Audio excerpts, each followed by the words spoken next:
ماشاء اللہ لا حول ولا قوة الا باللہ العلی العظیم۔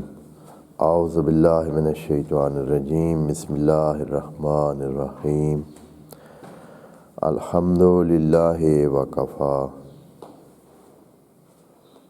والصلاة والسلام علی عبادہ الذین اصطفی، اما بعد فرب اشرح لی صدری ویسر لی امری واحلل عقدۃ من لسانی یفقہوا قولی وقل رب ادخلنی مدخل صدق واخرجنی مخرج صدق واجعل لی من لدنک سلطانا نصیرا۔ بسم اللہ وباللہ وتوکلت علی اللہ۔ قال اللہ تبارک و تعالی فی سورۃ البقرہ، آیت نمبر 265۔ اعوذ باللہ من الشیطان الرجیم، بسم اللہ الرحمن الرحیم۔ وَمَثَلُ الَّذِينَ يُنْفِقُونَ أَمْوَالَهُمْ ابْتِغَاءَ مَرْضَاتِ اللَّهِ وَتَثْبِيتًا مِّنْ أَنفُسِهِمْ كَمَثَلِ جَنَّةٍ بِرَبْوَةٍ أَصَابَهَا وَابِلٌ فَآتَتْ أُكُلَهَا ضِعْفَيْنِ فَإِن لَّمْ يُصِبْهَا وَابِلٌ فَتَلٌّ وَاللَّهُ بِمَا تَعْمَلُونَ بَصِيرٌ۔ صدق اللہ العظیم۔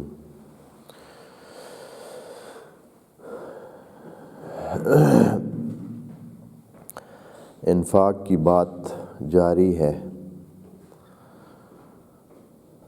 خدائے منان نے اس آیت میں 265 میں ایک متقابل مثال دی ہے۔ وعلیکم السلام۔ ایک اور مثال کے ذریعے مزید انفاق کے مسئلے کو اور اس میں خلوص کی اہمیت کو بیان فرمایا ہے۔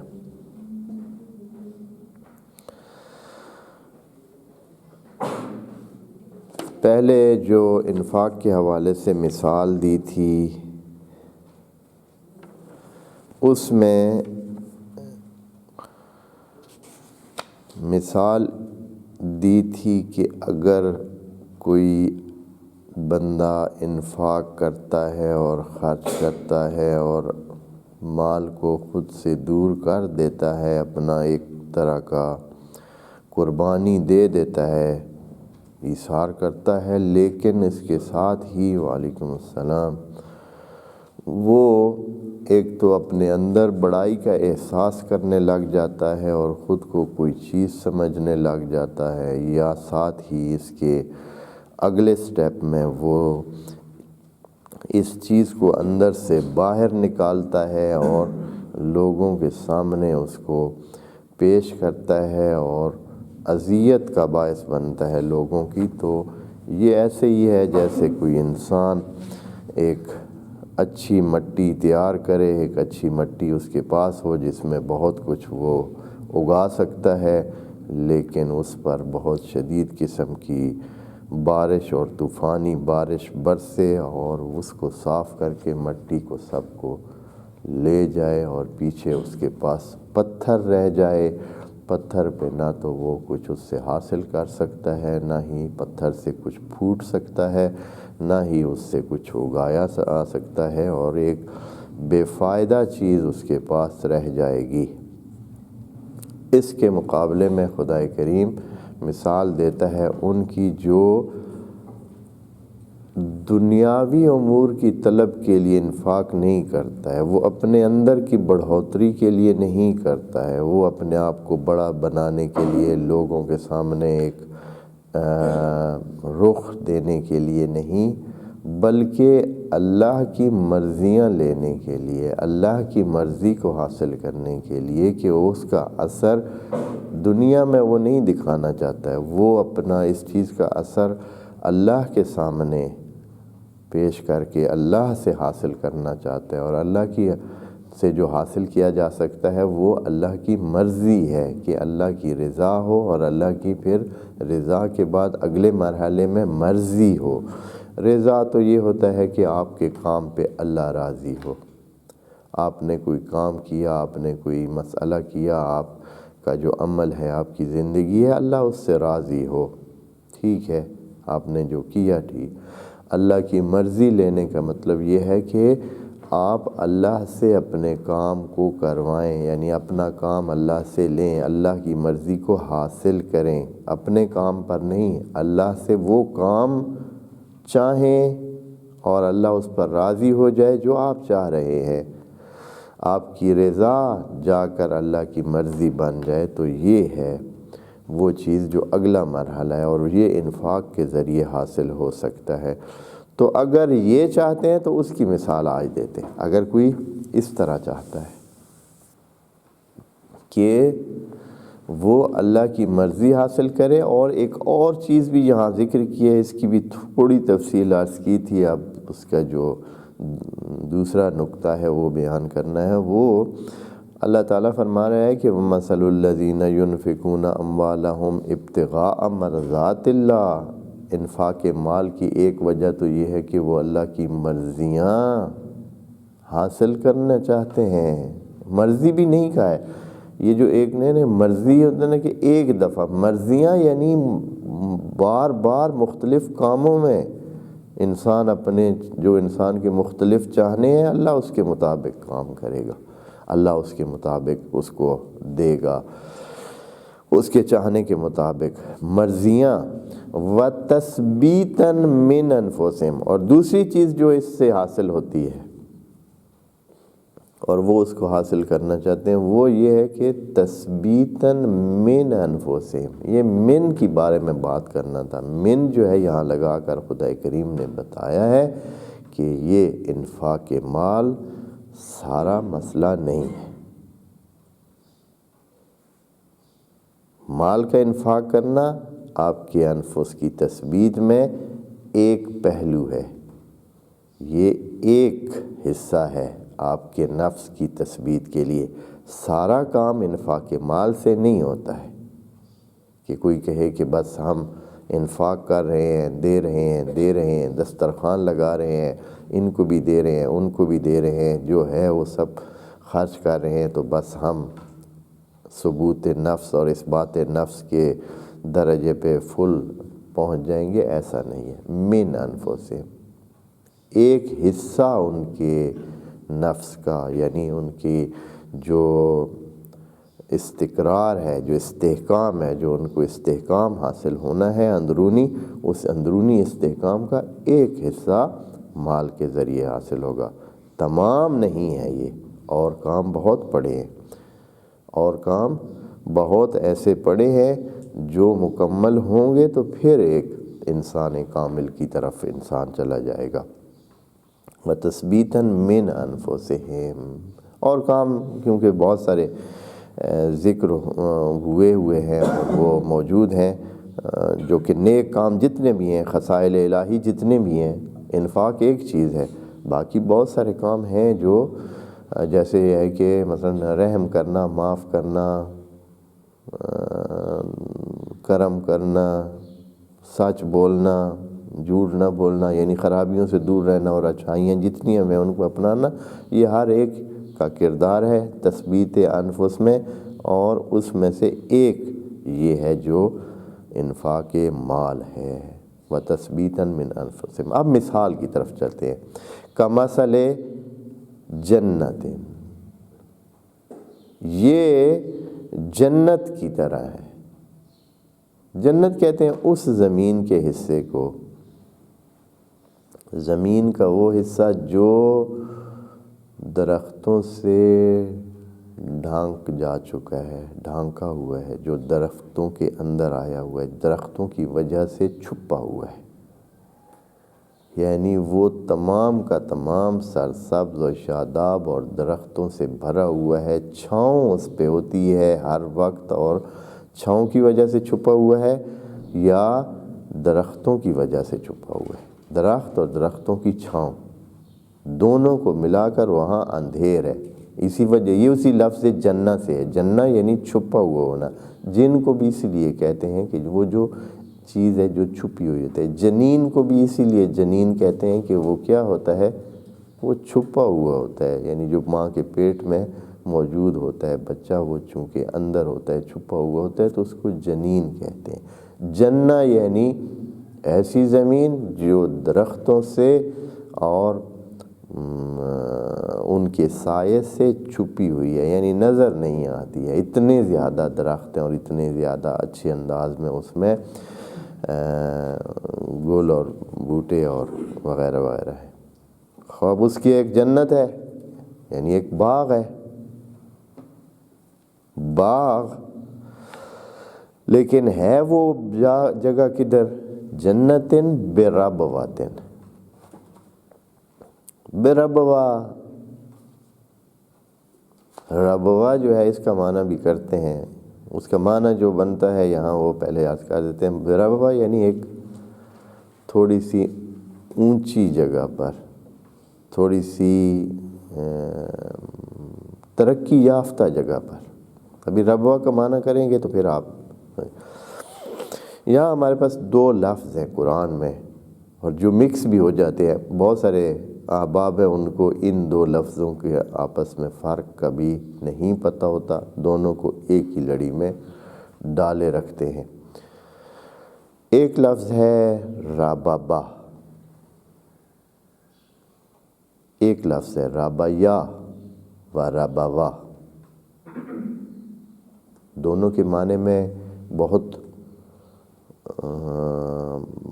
ظریف قسم کا معنی میں فرق ہے، اور اس ظریف فرق کی وجہ سے لوگ فرق کرتے ہی نہیں۔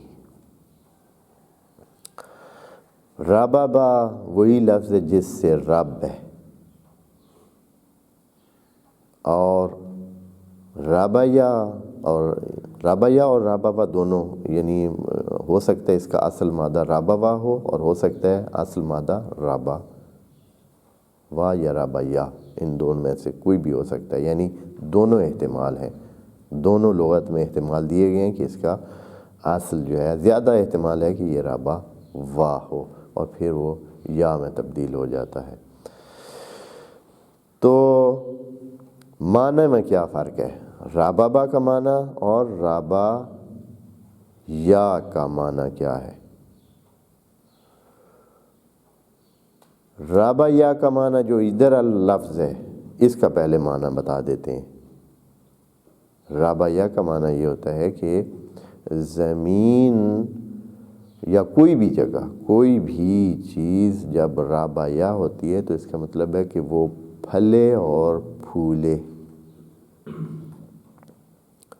یعنی اس میں اس کی جسامت میں بھی بڑھوتری ہو، بڑھاوا ہو، اور اس کی صلاحیت میں بھی بڑھاوا ہو، اس کا فائدہ بھی بڑھے اور جسم میں بھی بڑھے۔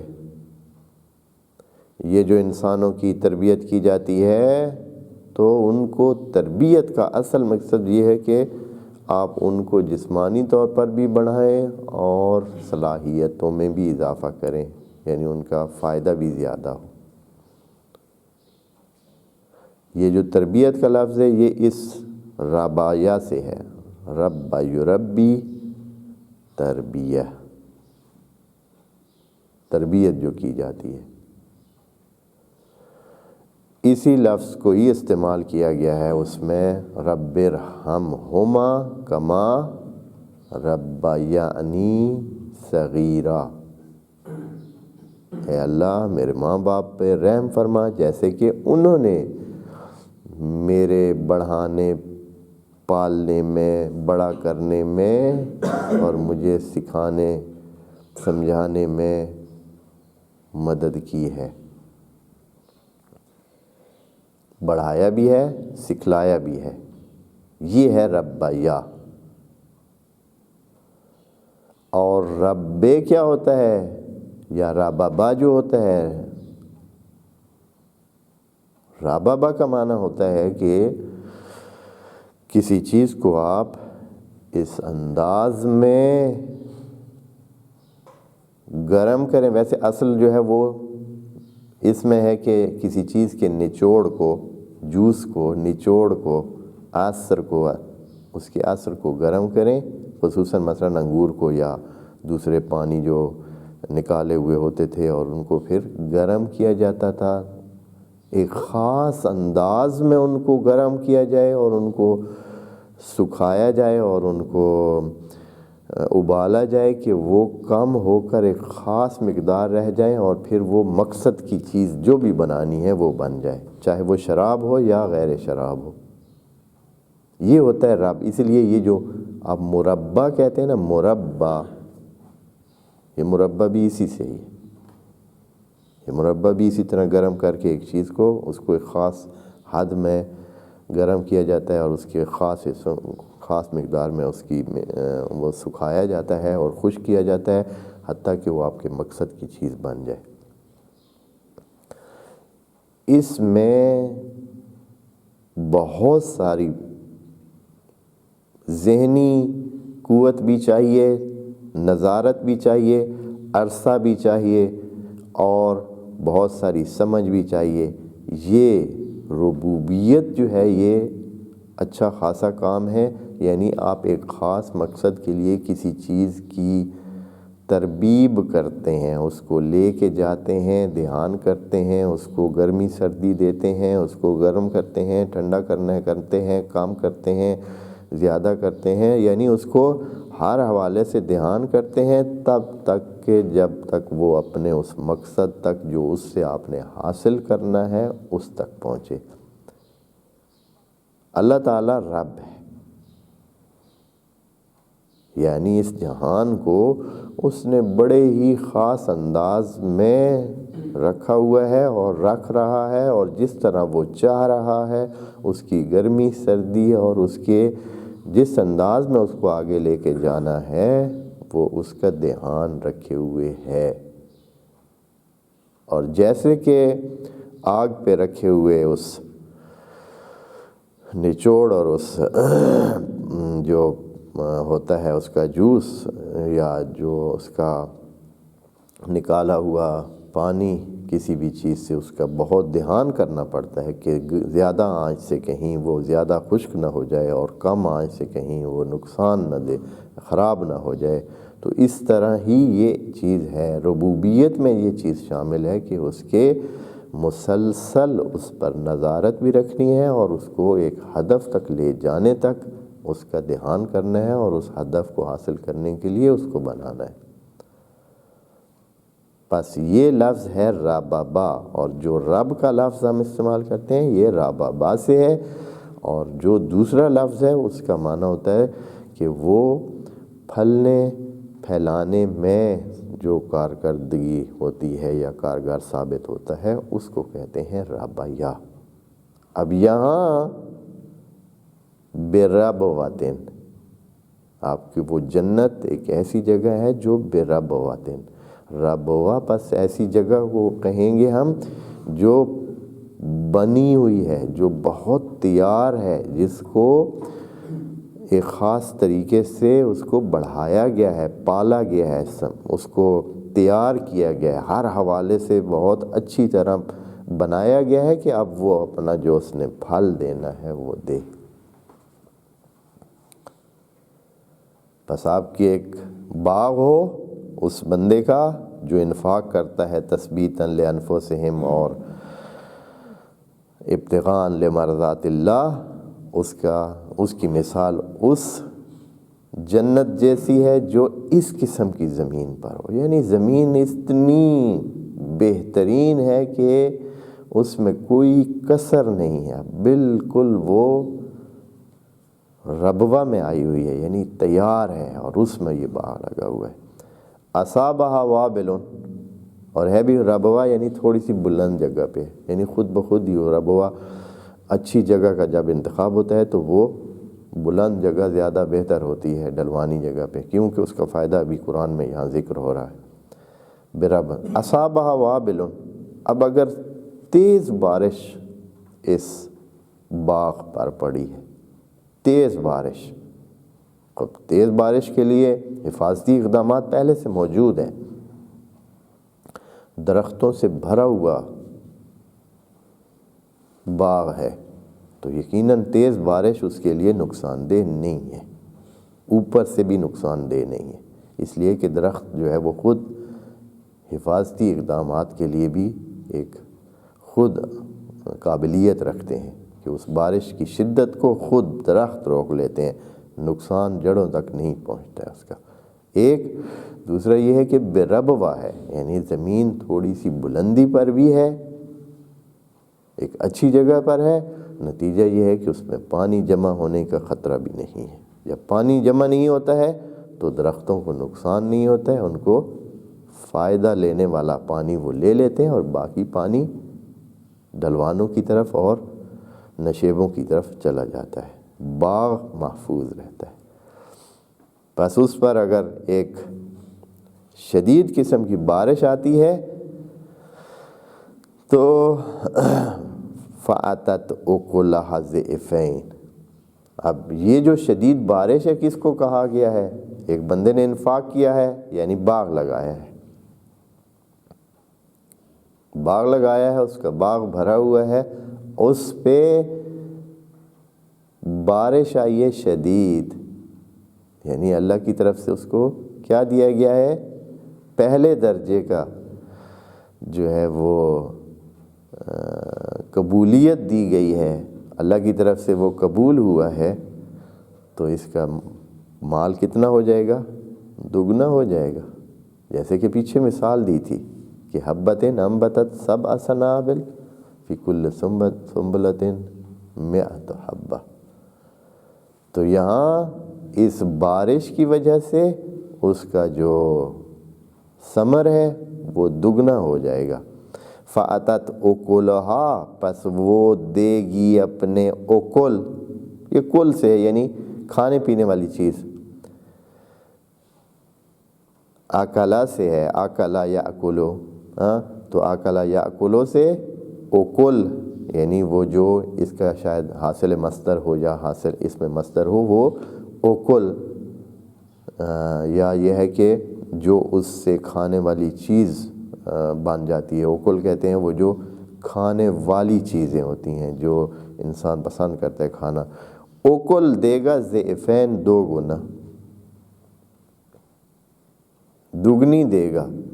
اچھا، فَإِن لَمْ يُصِبْهَا وَابِلٌ، اگر فرض کریں کہ اس کو کوئی ایسا، یعنی اس کی خلوص اور اس کا کوئی مسائل ایسے ہوں کہ اس کو وابل نہ ملے، وابل نہ ملا، اس کو بہت شدید قسم کی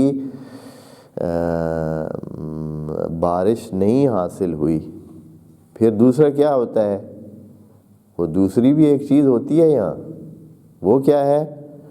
فَإِن لَمْ يُصِبْهَا وَابِلٌ فَتَلٌّ، تلٌ کہتے ہیں یہ جو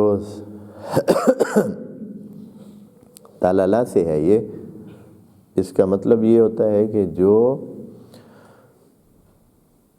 سامنے سامنے، یعنی تھوڑی تھوڑی، ایک لمبے عرصے کے لیے، ایک لمبے ٹائم کے لیے، ایک طولانی مدت ہو یا طولانی عرصہ ہو، اس کے لیے تللا جو ظاہری کیفیت ہوتی ہے نا، یہ جو طلاکاری کہتے ہیں بعض اوقات، یہ اسی لفظ سے ہوتے ہیں، جسی کو کسی اوپر، کسی چیز کے اوپر دوسرے پر وہ چڑھا دیتے ہیں، تو تللا اصل میں لفظ ہے۔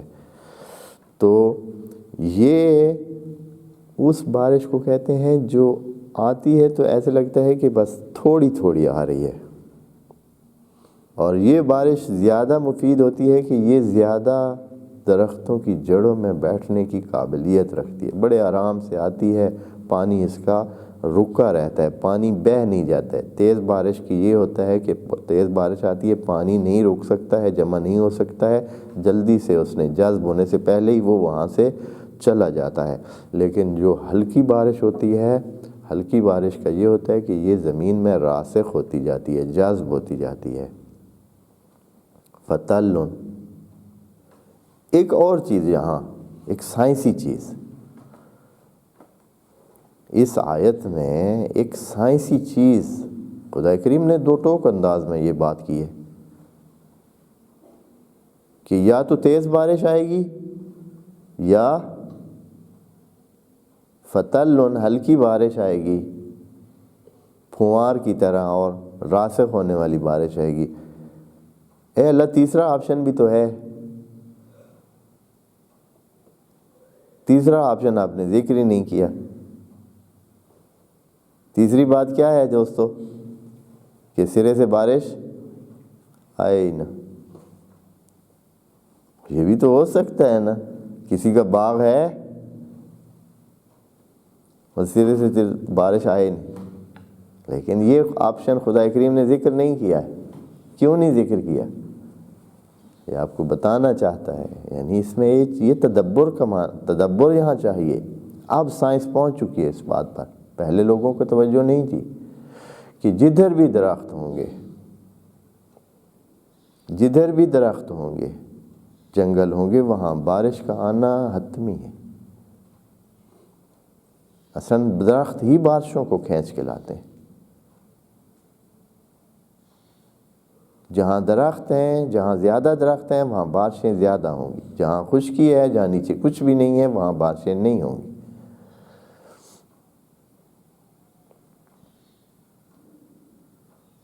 یعنی کم ہوں گی، لیکن جہاں درخت ہیں وہاں بارشیں ہوں گی، زیادہ بارشیں ہوں گی۔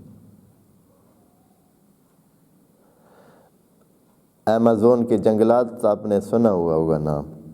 ایمیزون جنوبی امریکہ کے علاقوں میں ہے، جنوبی امریکہ کے علاقے میں ہے، میکسیک اور امریکہ کے کچھ شاید علاقے اس میں شامل ہیں، میکسیک جسے کہتے ہیں اس میں۔ تو ایمیزون کے جنگل بہت بہت بڑے جغرافیائی ایریا پر یعنی بنتے ہیں، اور وہاں مسلسل بارش ہوتی ہے، یعنی ہر روز تقریباً بارش ہو جاتی ہے۔ جنگل بھی بہت پرانے بھی ہیں اور بہت ڈھکے ہوئے ہیں درختوں سے کہ وہاں سایہ بھی بعض اوقات نہیں ملتا۔ وہاں بہت بلند بلند درخت بھی ہیں، بہت لمبے لمبے بھی۔ وہاں خاص قسم کے وہ جو جنگلات میں رہنے والے قبائل ہیں وہ بھی بعض اوقات جنگلوں میں رہتے ہیں، اور ان کے سارا نظام زندگی کا جنگلوں سے ہی، انہی حیوانات کو مارنا اور کھانا اور اس طرح کا۔ بعض اوقات تو جنگلوں میں درختوں پر رہنے والے انسان بھی ہیں، مثلا درختوں پر ہی رہتے ہیں۔ تو وہاں بارش روزانہ ہی ہوتی ہے۔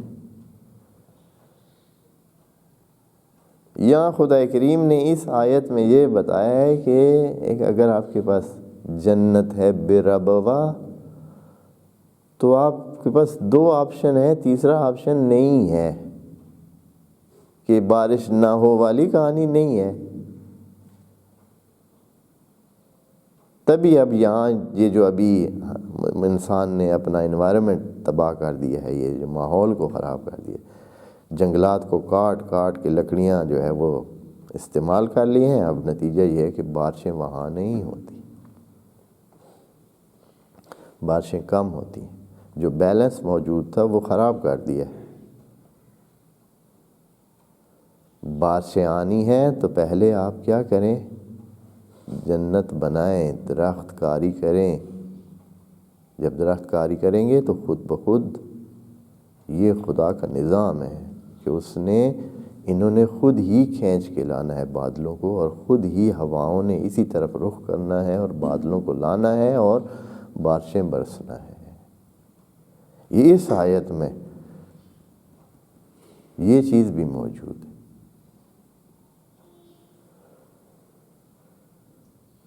نہیں تو کوئی بندہ کہہ سکتا ہے کہ اے اللہ تیسرا آپشن آپ نے ذکر کیا، اس کا کیا بنے گا اگر بارش سرے سے ہو ہی نہ؟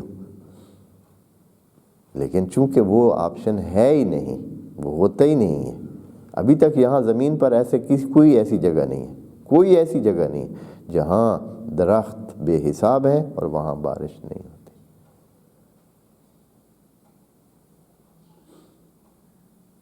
اس لیے آپ درختوں کا انتظام کریں، جنت کا انتظام کریں، یعنی اپنے زمین کو ڈھانپیں، اپنی زمین کو ڈھانکیں درختوں کے ساتھ، پھر آپ بارش کو حتماً برستا ہوا دیکھیں گے۔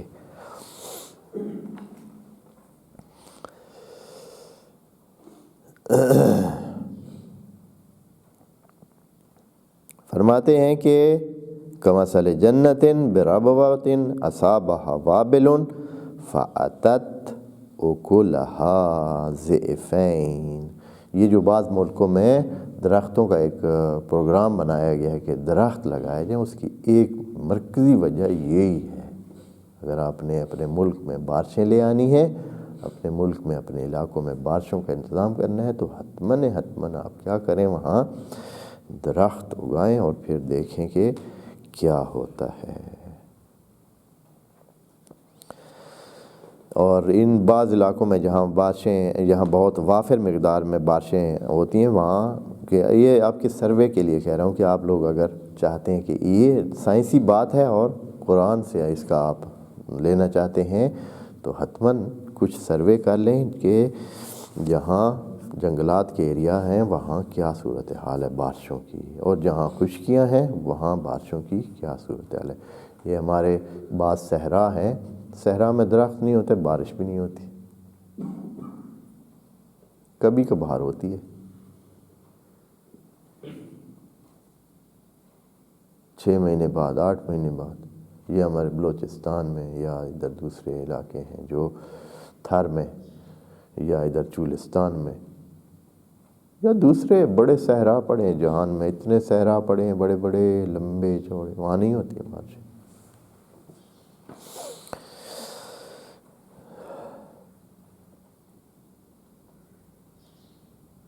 مسلسل اگر وہاں بارشیں ہوں تو یقیناً وہاں سبزہ ہوگا ہے، لیکن ایسا ہوتا نہیں ہے۔ پہلے خدا کریم نے کہا کہ پہلے آپ یہ کام کریں پھر وہ بھی ہوگا۔ بس یعنی خدا کریم نے انسان کے ہاتھ میں دے دیا ہے کہ اگر آپ بارشیں لانا چاہتے ہیں تو آپ یہ طریقہ اپنائیں، لیکن یہ اس آیت میں سے ذرا گہرائی میں جا کر اور اس کے آس پاس میں توجہ کر کے آپ اس چیز کو بھی پا سکتے ہیں۔ فَإِن لَمْ يُصِبْهَا وَابِلٌ، اگر اس پر تیز بارش نہ بھی آئی، فَتَلٌ، تو ہلکی بارش اور پھوار کی مانند بارش اس پر تھوڑے لمبے عرصے کے لیے آئے گی، نتیجہ یہ نکلے گا تو بھی گزارا چلے گا۔ فَتَلٌ، پھر اس کے بعد خدا کریم نے وہ نہیں کہا، یعنی اس کا وہ کہ اس میں پھر کیا ہوگا، اگر تیز بارش نہ آئی تو چلے ہلکی بارش صحیح، یہ کہہ کر خدا کریم نے کلام کو یہاں روک دیا۔ اب اس کے بعد یہ نہیں کہا کہ اگر ہلکی بارش ہوئی تو نتیجہ کیا نکلے گا۔ خود نتیجہ یعنی فا کے ذریعے، فا کے اندر موجود ہے، فَتَلٌ یعنی ہلکی بارش ہی کافی ہے، فَتَلٌ یعنی ہلکی بارش ہی کافی ہے۔ کس کے لیے کافی ہے؟ کہ یہ جنت جو ہے کیا دے، آپ کے لیے زیادہ سے زیادہ پھل دے۔ واللہ بما تعملون بصیر۔ یہاں خدا کریم یہ جملہ کہہ کر یہ کہنا چاہتا ہے کہ اللہ آپ کی کارکردگی پر ناظر ہے، بصیر ہے، کہ انسانوں یہ لے گز اور یہ میدان، اپنی کارکردگی دکھائیں، چاہے اس طرف ہو وہ جو عمل ہے انفاق کا، یا اس کے جو مثال خدا کریم نے دی ہے وہ مثال ہے، یعنی اس تمام میں جو بھی آپ عمل کریں گے خدا کریم کی طرف سے اس کا جو رکھا ہوا فکس نظام ہے اس کے مطابق اس پر جو کچھ آنا ہے وہ آئے گا۔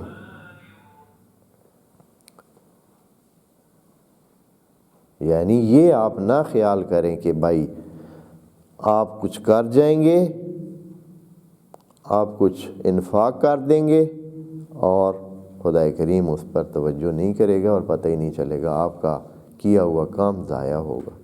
نہیں، یہ نہیں ہونے والا۔ اسی طرح آگے جو مثال دی ہے کہ آپ کا اگر جنت ہے، بے ربوا ہے، جنت ہے، تو اس پہ بارش کا آنا اور اس طرح یہ بھی حتمی، یعنی ہر کام پر خدا کریم ناظر ہے، بصیر ہے، جانتا ہے، اس کی پہنچ میں موجود ہے، اور وہ ہر وقت اس پر بما تعملون بصیرون، جو آپ مسلسل کیے جا رہے ہیں، کرنے جا رہے ہیں، جو بھی آپ عمل کرتے ہیں، اللہ اس پر بصیر ہے۔ بصیر جو ہے وہ صیغہ کیا ہے جی؟ صفت مشبہ اس کو اگر قرار دیں تو یعنی یہ مسلسل امر ہے، یہ اس کا ہے، یہ یعنی اس سے ہٹنے والا نہیں ہے۔ اس تعملون تو فعل ہے، آپ تو کبھی کبھی کرتے ہیں، آپ تو یعنی کچھ کرتے ہیں کچھ نہیں کرتے ہیں، کبھی کرتے ہیں کبھی نہیں کرتے ہیں، ایک عمل ہے جو آپ کرتے ہیں، لیکن جب کرتے ہیں تو اللہ تو مسلسل بصیر ہے۔ نہیں کہا ہے کہ واللہ بما تعملون یبصر یا یبصر، کہ وہ بھی بصارت کرتا ہے، جو آپ عمل کرتے ہیں وہ بھی بصارت کرتا ہے، نہیں، وہ بصیر ہے۔ اصلاً یہ تو پکی بات اس کی تو موجود ہے، آپ کی طرف سے عمل فعلی ہے، یعنی کبھی ہوگا کبھی نہیں ہوگا۔ اس کے بعد ابھی انفاق کی بات ختم نہیں ہوئی، چونکہ انفاق ایک ایسا سلسلہ ہے کہ جس